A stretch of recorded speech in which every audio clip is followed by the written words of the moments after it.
Yeah.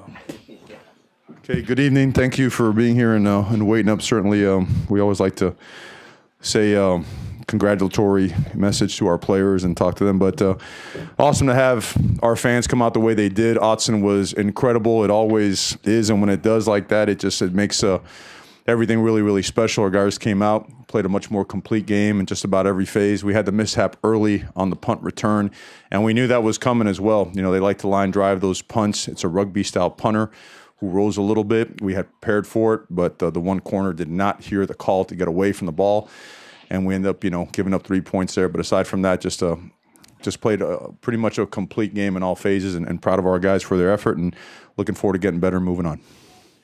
Third row, Tyson. Right there on the right. The 77 on the board obviously stands out, but how impressed were you with the defense, especially earlier there when especially, it just seems like it took Justin a couple drives to get going, and the defense definitely carried there. They were the determining factor in the swing of momentum because, after holding them to 3 and then us having that muff punt issue or the fumble punt, right, it skips off one of our players. For them to hold them to 3 there when they had first and whatever down inside our tight red zone, it was awesome. And the most impressive part to me was the fact that the older guys held the younger guys accountable. When the younger guys went in there from snap 40, whatever, to the very end, they made it known that they are held to the same expectation about keeping other people out of the end zone. So, again, credit to the entire defensive staff and most importantly the players. They certainly are coming on. It's coming on strong. Front right, Ryan. Mario, there's a list of guys maybe you didn't expect to be catching touchdowns a couple weeks ago. Right. That are Grab the mic, helping Ryan. you out. Tight end. Let me guess, number 82. Yeah. Yeah. David Davis. What's that been like to adjust on the fly with the receiver injuries and having tight ends and Brady, et cetera? Well, a couple things. Number one, credit to Brady because Brady is a really good player, and we have to play him, so we use him as a tight end. We use him as a tackle. He swore he was going to catch the ball if we threw it to him. I didn't believe him, so now I'm wrong, and he's right. In terms of David's transition back to wide receiver he's just been very unselfish, total team player, went out there, did it, and it's in practice he has shown that he is ready to play Major League Football for us, and he showed it in his couple of opportunities tonight. Proud of him, and proud of the tight ends. They became such a big part of the passing game tonight, really opened up things for us, and we have got to continue using because they could stretch the field, they could do the intermediate stuff as well, and they blocked extremely well tonight as well. Front left, Matt.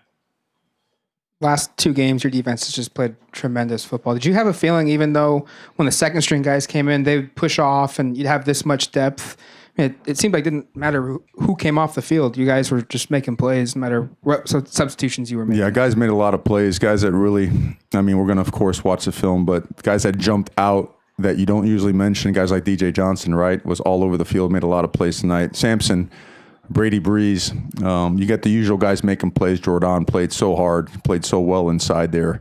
Austin got a little bit nicked up, but he's okay. We don't see anything there to be concerned about. But Troy played, did his usual stuff. And, Javon and company, all those guys, Yamador, Thomas, just a lot of guys played hard and made a lot of plays. On the left, Rob. You talked a lot this week about finishing and, playing a full game. You feel like guys got the message and kind of kept their foot on the gas all 60? We did. We just felt that we haven't played our best yet from start to finish. And I think a lot of guys were saying, you know what, when you think about it, you only get 60 minutes a week. That's your reward. So we're going to take full advantage of it. The guys did tonight. Back left, Hayden.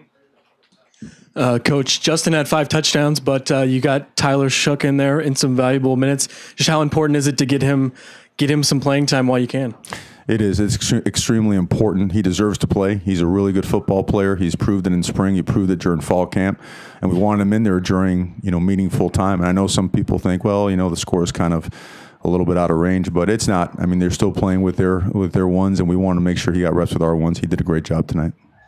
Back right. Coach, Nevada was coming in pretty strong to this game, upsetting Purdue last weekend. Were you expecting to kind of dominate all aspects of the game against a really tough opponent in the Wolfpack?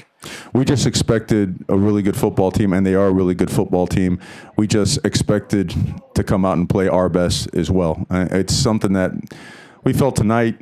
It's more of the Oregon football that we've been trying to establish, and the most important thing is that we weren't, besides that one punt return issue that we had, you didn't see many self-inflicted issues. Had one late hit out of bounds, right, trying to be aggressive a little bit, and those are, being a disciplined football player and playing with relentless effort as a competitor, that's what we're trying to get to, and we moved closer to that tonight. In the middle, Jason. Yeah, Coach, unless I'm mistaken, 11 touchdowns by 11 different guys. Yeah. I mean, that's pretty amazing. I'm not sure I've seen that. Is that part of, obviously the game dictated that, getting a lot of bodies in there. But is that what you like to see, though? Because the more guys play, the more you can kind of look and see, hey, we can use these guys in future games. A lot of guys have stepped up during this little injury spell that we've had. And, it kind of puts you to the test, right? Guys got to step up and prove themselves. And guys have.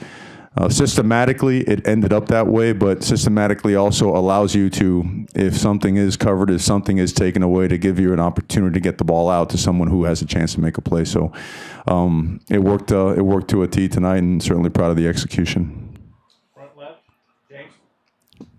Mario, a couple of things on the tight ends. One, Breland has a career night. How important is it that he's able to capitalize on these opportunities with Cam out? And secondly, as a former O-lineman yourself, were you inspired at all by like a Jumbo Elliott package with Brady, or because other linemen have done this, but it does go back to that. Very jealous of him is what I am, really. It's what I wanted my entire life. Never had a chance to have.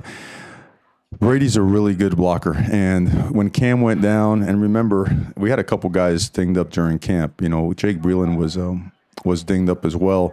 We just saw Brady go in there and do some blocking at the tight end spot, and he was outstanding. And then all of a sudden he started running routes, and it's like, well, it doesn't look like, an NFL tight end, but it looks good enough. And I think it's something that we need to continue to use because he's effective. And Jake Breland, I can't say enough about him. Ryan Bay, even Hunter Campmoyer. I mean, these guys, they've been putting in time, and it showed up tonight in execution. Right middle, Tyson. I think while you guys had your ones in, I think you guys held them. It was like 1 for 11 on Nevada facing third downs, and especially on some of those third and longer ones, you guys were bringing all sorts of pressure with different looks. What did you just kind of see from your team on those third down plays, and just how you guys approach those? Well, they're a 6-man protection operation, kind of old school jet protection, sliding the center of the field and keeping the man side on the backside. And we just felt we had a couple things in terms of their alignments that we could attack the tailback and flood him with 3 or 4 to a side. Again, Coach Avalos and the rest of the defensive staff just did a really good job dissecting those so that when we were in third down, we could get more of the matchups that we want and get speed on the field with some of their substitutions. And they were playing slow, and so they were trying to take the air out of the ball. You saw way deep into the first half, I think it ends up being 5, 6 possessions. I'm not sure exactly what it was. So overall, it just felt our planning certainly gave us a chance to be more successful. Front left, Matt. Did you guys take more chances downfield in the passing game just by matchup this week, or was that a concerted effort this week of trying to be a bit more aggressive in your pass game? Well, there were some that were designed to go downfield. We probably called a few more, and some were open. Some that we tried last week, they got taken away. And you wish you could have had them, but you don't. And that's gone. But certainly felt that staying aggressive paid off tonight. Back left, Bree. What was your take on Justin Herbert's performance tonight, specifically his ability to calm down and really settle in? Mm-hmm. Well, I just think it's the next natural step in his progression. He has just grown into a tremendous leader and player. I think we all know that. I think he was outstanding. I do. Let's go right here. Eric, second row. Run down the stats here. You had 13 tackles for loss, 5 sacks, 4 quarterback hits, 4 turnovers forced. Yeah. Kind of assess this defense tonight and kind of what you've seen from Andy. That's a trademark of the defense that Coach Avalos has brought here, and certainly the way it's being coached up by Coach Hayward, Coach Williams, Coach Salavea, and Coach Wilson. And to me, the most important part about that is that the players have taken ownership in it. If you watch the way that they walk through, the way they meet, the way they practice, it's very indicative of the progress that they're making and their buy-in and belief in the scheme. So it paid off tonight, and we still think we could get a whole lot better. Back left. Coach, with Sampson, you mentioned him earlier. He had a lot of plays against Auburn, and tonight he had a forced fumble and an interception. What can you say about his player development over from last season to this season? Well, Sampson is one of the more natural linebackers I've been around. The guy just his instincts are off the charts, natural nose for the ball. And when he gets there with bad intentions. What we've noticed in the camp, he also has very good hands. He has a great feel for the passing game, zone coverage, has played some man as well, and he just continues to elevate his game. Tyson, here in the middle. With just how much hype and dissection there was to last week's game, how much did it mean to this locker room just to have this under their belts and to have a win inside their home and just be able to kind of move on like that? I'm not so sure that anything really affects the locker room in the way that we're building or rebuilding the program. I mean, everything that we do is from the inside out. Everything we do is making sure we do it the right way to the best of our ability. So to me, every opportunity is a beautiful situation and chance to get better. And our guys were just eager to get back on the football field and show that we could put together a complete game. And tonight we did. Front left, James. I understand that when guys come in as the game goes on, Mario, that you have to allow them to play and give their effort accordingly. But did anything play into your mind by way of the level of aggression and that showing dominance after a loss last week, that showing dominance could matter in the long run for this team beyond execution and doing those things, but being truly dominant in these games might matter in the long run? They always do. They always do, because it gives you the opportunity to show that you could close things out and close them out strong. But also what played into us staying aggressive at the end is, this red shirt rule really allows you to do some things that you, from a development standpoint, wouldn't have a chance to do if you didn't have the 4-game option to play guys. And so when a guy does get in the game, we're going to play football. And the guys played a lot of snaps tonight and a lot of valuable time for them, which helps us in their development process. So overall, just again, pleased with the execution all the way down the stretch. Two more. Matt, front left. What do you think of just Lenore and Graham's play at corner? Seemed like both those guys were in run support, and they tried to throw on them. They weren't giving up anything. Well, the way they're playing allows you to have more flexibility in your calls, because they can play man coverage, they could play zone, they could play as a rolled corner and get involved in the run game.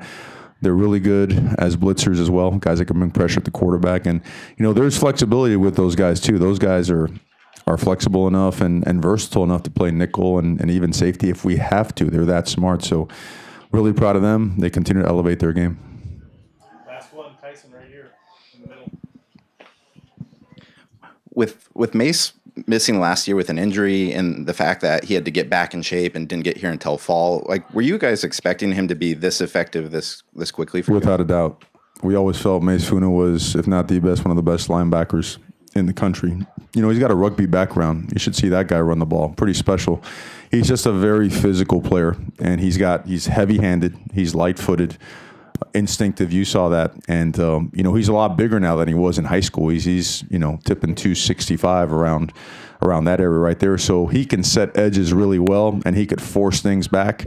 And at the same time, he could also get after the quarterback. He's a very natural pass rusher. So very pleased with his progress. I know he's super happy to be back on the field playing football with his brothers. Thank you, Coach. Okay, guys, thank you. Bring the student athletes out here outside the elevator.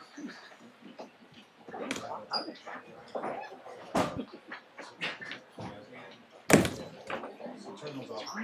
Set it off. Yeah. Okay, just pull them back.